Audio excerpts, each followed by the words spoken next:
എല്ലാ ഉദ്യോഗാർത്ഥികൾക്കും ആജാസ് ക്ലാസ്സസിലെ മോർണിംഗ് ടീയിലേക്ക് സ്വാഗതം. ചെറുചൂട് ചായയോടുകൂടി നമുക്ക് കേരള ചരിത്രത്തിലെ മറ്റൊരു പ്രധാനപ്പെട്ട സംഭവം പരിശോധിക്കാം. സലിം ഷാ, എല്ലാവർക്കും ഒരിക്കൽ കൂടി മോർണിംഗ് ടീയിലേക്ക് സ്വാഗതം. എൻ്റെ നമ്പർ 1 ശത്രു അയിത്തം ആചരിക്കുന്നവനും നമ്പർ 2 അവനെ സഹായിക്കുന്നവനുമാണ്. ആരുടെ വചനമാണ്, ആരുടെ വാക്കുകളാണ് ഇവ എന്നാണ് ഇന്നത്തെ മോർണിംഗ് ടീ പരിശോധിക്കുന്നത്. വരൂ നമുക്ക് നോക്കാം. എൻ്റെ നമ്പർ 1 ശത്രു അയിത്തം ആചരിക്കുന്നവനും നമ്പർ 2 അവനെ സഹായിക്കുന്നവനുമാണ് എന്ന് അഭിപ്രായപ്പെട്ട കേരളത്തിലെ സാമൂഹ്യ പരിഷ്കർത്താവ് ആരാണ് എന്നതിനെ കുറിച്ചാണ്. ഐഡിയ എന്തെങ്കിലും കിട്ടിയിട്ടുണ്ടെങ്കിൽ മനസ്സിൽ അദ്ദേഹത്തെക്കുറിച്ച് ഒന്ന് ചിന്തിച്ചു നോക്കൂ. ഇദ്ദേഹത്തിലേക്ക് എത്താനുള്ള സ്റ്റേറ്റ്മെന്റുകളാണ്. തലശ്ശേരിയിലാണ് ജനനം. കണ്ണൂർ ജില്ലയിൽ തലശ്ശേരിയിലാണ് ജനനം. ഗൗഡ സാരസ്വത ബ്രാഹ്മണ കുടുംബത്തിൽ ജനിച്ചു. തലശ്ശേരിയിൽ ഗൗഡ സാരസ്വത, അപ്പോൾ ഒരു ഗൗഡ സാരസ്വത ബ്രാഹ്മണ വിഭാഗത്തിലെ ഒരു വിഭാഗമാണ് ഗൗഡ സാരസ്വത ബ്രാഹ്മണർ. നമ്മൾ ഈ ഗൗഡ സാരസ്വത ബ്രാഹ്മണർ സഹോദരന്മാരെ കുറിച്ച് നമ്മൾ കേട്ടിട്ടില്ലേ? അപ്പു ഭട്ട്, രംഗഭട്ട്, വിനായക ഭട്ട്, എവിടെയൊക്കെ കേട്ടതുപോലെ അല്ലേ? അപ്പു ഭട്ട്, രംഗഭട്ട്, വിനായക ഭട്ട് ബ്രാഹ്മണ സഹോദരന്മാർ. ഏതിൻ്റെയോ രചനയെ സഹായിച്ച വാൻറീഡിൻ്റെ ഓക്കെ. അപ്പോൾ അതേപോലെ ഗൗഡ സാരസ്വത ബ്രാഹ്മണ കുടുംബത്തിൽ ജനിച്ചു. തമിഴ്നാട്ടിൽ ഹരിജന മോചന പ്രസ്ഥാനം ആരംഭിച്ചു. തമിഴ്നാട്ടിൽ ഹരിജന മോചന പ്രസ്ഥാനം. നാമകരണ വിപ്ലവം നടത്തി. ജാതി വിവേചനത്തിനെതിരെ പാലക്കാട് നിന്ന് സബർമതി ആശ്രമത്തിലേക്ക് പദയാത്ര, കാൽനടയാത്രയായി പോയി. 1928 സംഭവം നടക്കുന്നത്. അപ്പൊ എന്തൊക്കെയാ ഇദ്ദേഹത്തിലേക്ക് എത്താനുള്ള സൂചനകൾ? തലശ്ശേരിയിൽ ഗൗഡ സാരസ്വത ബ്രാഹ്മണ വിഭാഗത്തിലാണ്. തമിഴ്നാട്ടിൽ ആരംഭിച്ച പ്രസ്ഥാനമാണ് ഹരിജന മോചന പ്രസ്ഥാനം. അതുപോലെ കേരളത്തിൽ നടത്തിയതാണ് നാമകരണ വിപ്ലവം. എന്താ നാമകരണ വിപ്ലവം എന്നതുകൊണ്ട് അദ്ദേഹം ഉദ്ദേശിക്കുന്നത്? പിന്നെ ഗൗഡ സാരസ്വത ബ്രാഹ്മണനാണ്, പക്ഷെ പ്രവർത്തിച്ചത് മുഴുവൻ പിന്നാക്ക ജാതിക്കാർക്കാണ്, ഹിന്ദു മതത്തിലെ പിന്നാക്ക വിഭാഗക്കാർക്ക് വേണ്ടി. ഹരിജനങ്ങൾക്ക് വേണ്ടി മാത്രം പ്രവർത്തിച്ച സാമൂഹ്യ പരിഷ്കർത്താവ ബ്രാഹ്മണനാണെങ്കിലും. നാമകരണ വിപ്ലവം എന്ന് പറഞ്ഞാൽ താഴ്ന്ന ജാതിക്കാർക്ക് ഉയർന്ന ജാതിക്കാരുടെ പേര് നൽകുക, വർമ്മ തുടങ്ങിയിട്ടുള്ള പേരുകളൊക്കെ നൽകി. അപ്പോൾ പഴയ കാലത്ത് എന്താ, പേര് കേട്ടാൽ അയാൾ താഴ്ന്ന ജാതിയാണോ ഉന്നത കുലജാതനാണോ എന്ന് മനസ്സിലാക്കാവുന്ന തരത്തിലാണ് ചില പേരുകളൊക്കെ ചിലർക്ക് വേണ്ടി മാത്രമുള്ളതായിരുന്നു. അല്ലേ? ഒരു കാലഘട്ടം നമുക്കറിയാം, ചില ദൈവങ്ങൾ ചിലരുടേത് മാത്രമായിരുന്നു. സവർണ ജാതി ഹിന്ദുക്കൾക്ക് ഉയർന്ന തലത്തിലുള്ള അങ്ങനെ ഒരു വേർതിരി ദൈവത്തിന്റെ പേരിൽ പോലും ഒരു കാലഘട്ടത്തിൽ നമ്മുടെ നാട്ടിൽ വിവേചനം ഉണ്ടായിരുന്നു. അല്ലേ? വിഷ്ണു, ശിവൻ, ബ്രഹ്മാവ്,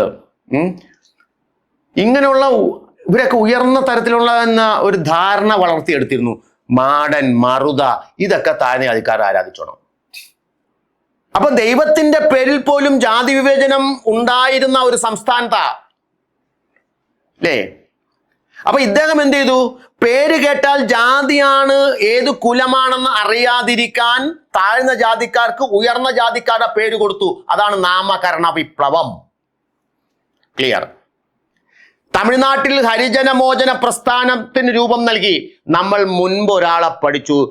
കേരളത്തിലെ തമിഴ് സ്മാരകം ആരുടേതാണെന്ന്? EV രാമസ്വാമി നായിക്കരാണ്. EV രാമസ്വാമി നായിക്കരുമായി തമിഴ്നാട്ടിൽ യോജിച്ചു പ്രവർത്തിച്ചു ഇദ്ദേഹം. അന്നേരം ഞാനൊരു സൂചന തന്നിരുന്നു. അതുകൊണ്ട് അവിടെ പോയി ഇദ്ദേഹം അവിടെ ചെല്ലുമ്പോൾ ഇദ്ദേഹത്തോടൊപ്പം ഉണ്ടായിരുന്നവർക്ക് വെള്ളം കൊടുത്തില്ല.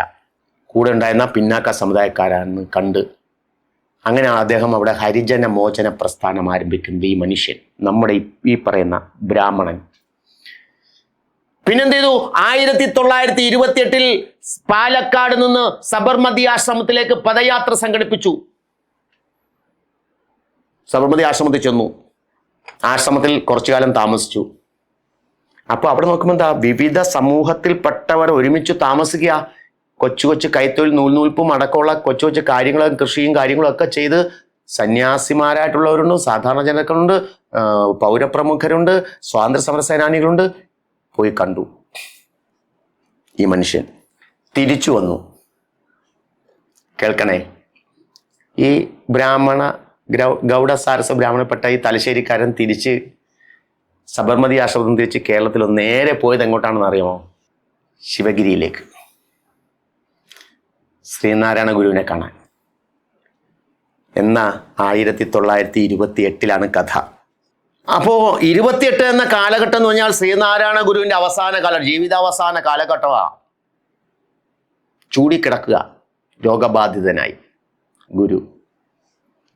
അപ്പോ ശിഷ്യന്മാർ ചെന്ന് ഗുരുവിനോട് പറഞ്ഞു, ഒരു ബ്രാഹ്മണൻ കാണാൻ വന്നിരിക്കുന്നു, എന്നെ അദ്ദേഹത്തിന്റെ അടുക്കലേക്ക് കൊണ്ടുപോകൂ എന്നാണ് ശ്രീനാരായണ ഗുരു പറഞ്ഞത്. കസേരയിൽ ഇരുത്തിക്കൊണ്ടുവന്നു ഈ ബ്രാഹ്മണന്റെ അടുക്കൽ. ഓരോ ഉൾവിളിയെ വന്നു അല്ലേ ഗുരുവിന്റെ ചോദ്യം. വരാതിരിക്കാൻ കഴിയില്ലല്ലോ. എന്താണ് ഉദ്ദേശം? എനിക്ക് അങ്ങയുടെ ശിഷ്യത്വം സ്വീകരിക്കണം. ഈ ബ്രാഹ്മണൻ പറയുക, ശ്രീനാരായണ ഗുരുവിന്റെ ശിഷ്യത്വം സ്വീകരിക്കണം.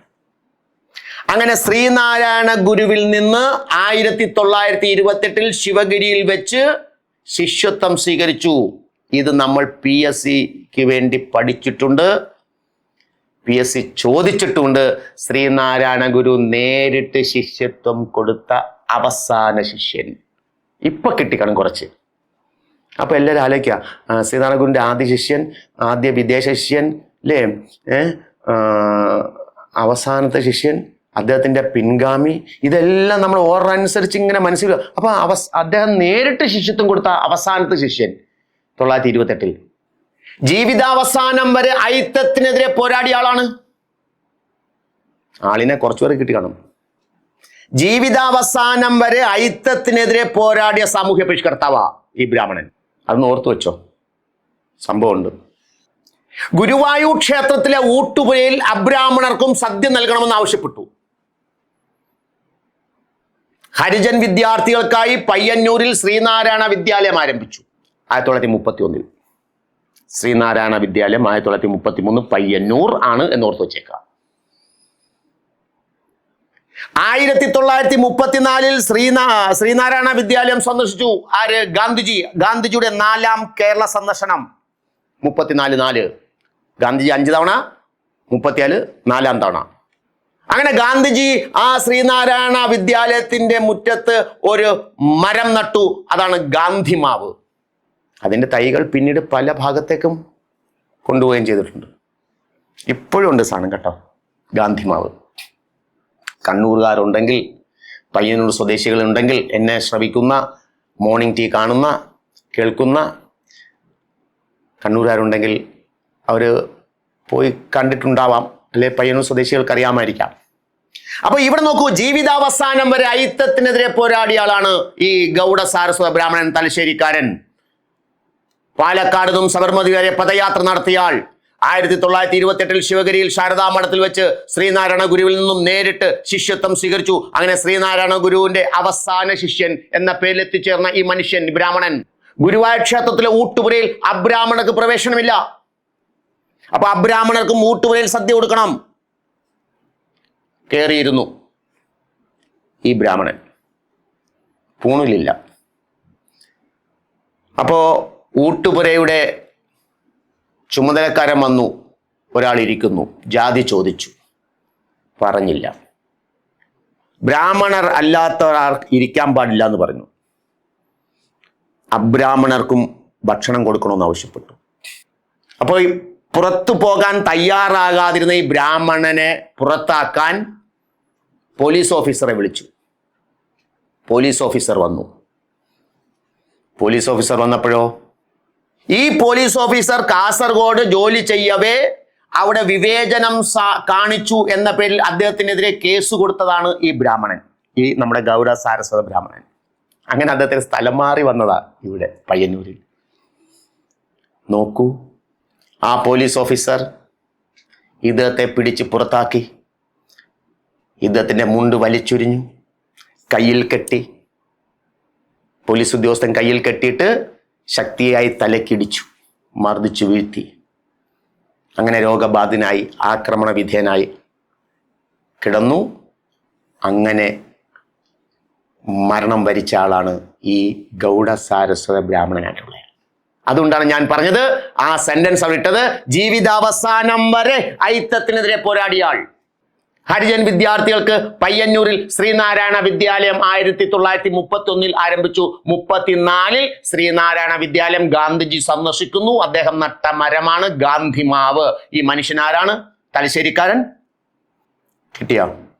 ഇദ്ദേഹം സ്ഥാപിച്ച സംഘടനയാണ് ജാതിനാശിനി സഭ. 1933 ആസ്ഥാനം കണ്ണൂർ. അപ്പൊ കണ്ണൂർ ആസ്ഥാനമാക്കി ജാതിനാശിനി സഭ സ്ഥാപിച്ചയാൾ. ആ ജാതിനാശിനി സഭയുടെ ആദ്യ പ്രസിഡന്റ്, ആദ്യ അധ്യക്ഷൻ കേളപ്പജിയായിരുന്നു. അപ്പൊ ജാതിനാശിനി സഭയുടെ സ്ഥാപകനായിട്ടുള്ളയാൾ. ഇദ്ദേഹത്തിന്റെ പ്രശസ്ത വചനമാണ്, ദരിദ്ര സേവയാണ് ഈശ്വര സേവ. മാനവ സേവ, മാധവ സേവ നമ്മൾ പഠിച്ചിട്ടുണ്ട് ദേശീയ തലത്തിൽ. മാധവ സേവ, മാനവ സേവ ഏതിന്റെ മുദ്രാവാക്യമാ? അതേപോലെ ദരിദ്ര സേവയാണ് ഈശ്വര സേവ. ഈശ്വരനെ സേവിക്കുന്നതിന് പകരം നീ ദരിദ്രനെ സേവിക്കൂ, ഈശ്വരൻ കടാക്ഷിക്കും. ക്ഷേത്രമാണ് അയിത്തത്തെ സംരക്ഷിക്കുന്ന ഏറ്റവും വലിയ സ്ഥാപനം. ഏതൊക്കെയാ വചനങ്ങൾ? ദരിദ്ര സേവയാണ് ഈശ്വര സേവ എന്ന് പറഞ്ഞയാൾ, ക്ഷേത്രമാണ് അയിത്തത്തെ സംരക്ഷിക്കുന്ന ഏറ്റവും വലിയ സ്ഥാപനം എന്ന് പറഞ്ഞയാൾ, ജാതിനാശിനി സഭ ആരംഭിച്ചയാൾ. ചോദിച്ചിട്ടുള്ള ചോദ്യമാണ്. ജാതിനാശിനി സഭ 1933 ആസ്ഥാനം കണ്ണൂർ, ആദ്യ പ്രസിഡന്റ് കെ കേളപ്പൻ. അദ്ദേഹം പറഞ്ഞു, അടുത്ത ഡയലോഗ് എന്താ? ഹരിജൻ യുവാക്കൾ അംബേദ്കറെ പോലെ ധൈര്യശാലികളും ഗാന്ധിജിയെ പോലെ വിനയം ഉള്ളവരും ആണ്. ദൈവം സർവവ്യാപിയാണ്. ഞാൻ ദൈവത്തെ തേടി ഒരിക്കലും ക്ഷേത്രത്തിൽ പോകാറില്ല. അല്ലേ? തൂണിലും തുരുമ്പിലും. നിന്റെ ദൈവം ഇവിടെയുണ്ടോ അവിടെയുണ്ടോ? അല്ലേ? തൂണിൽ അടിച്ചു നോക്കുന്നില്ലേ? കഥ അറിഞ്ഞൂടെ? ശരി. അപ്പൊ ദൈവം സർവ്വവ്യാപിയാണ്. ഞാൻ ദൈവത്തെ തേടി ഒരിക്കലും ക്ഷേത്രത്തിൽ പോകാറില്ല. അടുത്ത പോയിന്റ് എന്താ? സി രാജഗോപാലാചാരിക്കൊപ്പം വേദാരണ്യം കടപ്പുറത്ത് ഉപ്പു സത്യാഗ്രഹത്തിൽ പങ്കെടുത്ത കേരള നവോത്ഥാന നായകൻ. അല്ലെ? വേദാരണ്യം ഗാന്ധി ഇന്ത്യയിലാകമാനം മലയടിച്ചുയർന്ന ഉപ്പു സത്യാഗ്രഹത്തിന് തമിഴ്നാട്ടിൽ നേതൃത്വം കൊടുത്തത് സി രാജഗോപാലാചാരി, രാജാജി എന്നറിയപ്പെട്ടയാൾ. തെക്കിന്റെ കൊടുങ്കാറ്റ് എന്നറിയപ്പെട്ടയാൾ സി രാജഗോപാലാചാരി. ഗാന്ധിജിയുടെ മനസാക്ഷി സൂക്ഷിപ്പുകാരൻ സി രാജഗോപാലാചാരി. സേലത്തെ മാമ്പഴം സി രാജഗോപാലാചാരി. ആ സി രാജഗോപാലാചാരി വേദാരണ്യം ഗാന്ധി എന്നറിയപ്പെടുന്ന സി രാജഗോപാലാചാരിക്കൊപ്പം ഉപ്പു സത്യാഗ്രഹത്തിൽ പങ്കെടുത്ത മറ്റൊരു കേരള നവോത്ഥാന നായകൻ. തലശ്ശേരിക്കാരൻ, പയ്യന്നൂർ ശ്രീനാരായണ വിദ്യാലയത്തിന്റെ സ്ഥാപകൻ, ജാതിനാശിനി സഭയുടെ സ്ഥാപകൻ, ജീവിതാവസാനം വരെ അയിത്തത്തിനെതിരെ പോരാടിയാൾ, നാമകരണ വിപ്ലവം നടത്തിയാൾ, ഹരിജന മോചന പ്രസ്ഥാനം ആരംഭിച്ചയാൾ. സ്റ്റേറ്റ്മെന്റ് എല്ലാം കിട്ടിക്കാണും. ആളിലേക്ക് എത്തിയോ ചിലർക്കെങ്കിലും? അല്ലേ? ആനന്ദ തീർത്ഥൻ. ആനന്ദ തീർത്ഥൻ ഇങ്ങനെയുള്ള ആളായിരുന്നു. ഗൗഡ സാരസ്വത ബ്രാഹ്മണനായിരുന്നു. ബ്രാഹ്മണനാണെങ്കിലും ഹരിജനങ്ങൾക്ക് വേണ്ടി മാത്രം പ്രവർത്തിച്ചയാൾ. അതാണ് ആനന്ദ ഷേണായി എന്നായിരുന്നു പേര്. ശരിയായ പേര് ആനന്ദ ഷേണായി. ആനന്ദ തീർത്ഥൻ എന്ന പേര് സ്വീകരിച്ചു 1928 ശിവഗിരി ശാരദാ മഠത്തിൽ വെച്ച്. അതാണ് നാം ആദ്യം സൂചിപ്പിച്ചത്. ശ്രീനാരായണ ഗുരുവിന്റെ അവസാന ശിഷ്യൻ. ശ്രീനാരായണ ഗുരു നേരിട്ട് ശിഷ്യത്വം കൊടുത്ത അവസാനത്തെ ആൾ ആനന്ദ തീർത്ഥൻ. ശരിയായ പേര് ആനന്ദ ഷേണായി. 1905 1987 കാലഘട്ടത്തിൽ കേരളത്തിൽ ജീവിച്ചിരുന്ന ഈ മനുഷ്യൻ. ആനന്ദ തീർത്ഥൻ ഉയർത്തിയ ഒരു മുദ്രാവാക്യം അവിടെ സൂചിപ്പിക്കുന്നത് ജാതിനാശനം നവയുഗധർമ്മം. നവയുഗത്തിന്റെ ധർമ്മം എന്ന് പറയുന്നത് ജാതിനാശനമാണ്. ജാതിനാശനം നവയുഗധർമ്മം എന്ന മുദ്രാവാക്യം ഉയർത്തിയ വ്യക്തി ആനന്ദ തീർത്ഥൻ. ശരിയായ പേര് ആനന്ദ ഷേണായി. 1972 കേന്ദ്ര ഗവൺമെന്റ് സ്വാതന്ത്ര്യ സമര സേനാനികൾക്കുള്ള താമ്രപത്രം നൽകി ആദരിച്ച കേരളത്തിലെ സാമൂഹ്യ പരിഷ്കർത്താവ്. പത്മശ്രീ നിരസിച്ച സ്വാതന്ത്ര്യ സമര സേനാനിയെ നമ്മൾ പഠിച്ചു. നിരസിച്ചയാൾ. അപ്പൊ കേന്ദ്ര ഗവൺമെന്റ് സ്വാതന്ത്ര്യ സമര സേനാനികൾക്ക് കൊടുക്കുന്ന ബഹുമതിയാണ് താമ്രപത്രം നൽകി ആദരിക്കുക എന്ന് പറയുന്നത്. അങ്ങനെ ലഭിച്ചത് 1972 ഇദ്ദേഹത്തിന് ലഭിച്ചു. 87 മരണം. ആനന്ദതീർത്ഥൻ, ഗൗഡ സാരസ്വത ബ്രാഹ്മണനായിട്ടുള്ള ആനന്ദതീർത്ഥൻ, ആനന്ദശേണായി. ഡീറ്റെയിൽസ് കിട്ടിയല്ലോ? ഓക്കെ ആണല്ലോ? അദ്ദേഹത്തിൻ്റെ കുറിച്ചും അറിവ്, പുതിയ ഏതെങ്കിലും വസ്തുതകൾ ലഭിച്ചു കാണും എന്ന് ഞാൻ കരുതുന്നു. ആനന്ദതീർത്ഥൻ. Thank U.